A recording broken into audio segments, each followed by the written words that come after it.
Welcome to Gwaan Dancehall with Lex, me the best of the best in the real. Jamaica is very, very hot. And I'm not talking about temperature. For the last 3 weekends, Jamaica has had some sort of celebration. First, which is the release of Buju Banton. Last weekend, DJ Khaled had made his top secret mission to come to Jamaica. And of course, that was to record and meet up with the one and only Buju Banton. Here, Drake has just touched down in Jamaica for, of course, the Unruly Fest that will be happening this weekend. DJ Khaled had also announced that he will be releasing his next studio album called Father of Assad. And as we know best, Buju Banton will be on that album. And of course, there may be some other people he was definitely photographed with.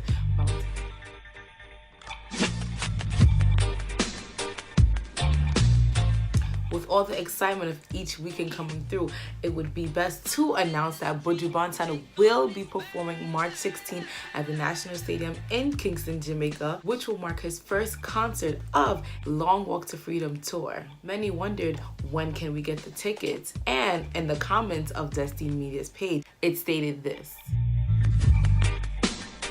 Spice has been in Atlanta for a little while now. She was seen courtside at a basketball game.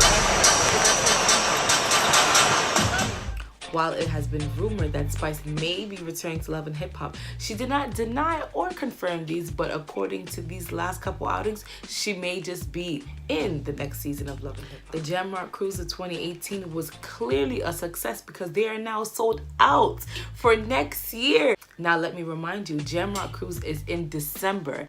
And yes, I said that correctly. It is sold out, but they do have a waiting list.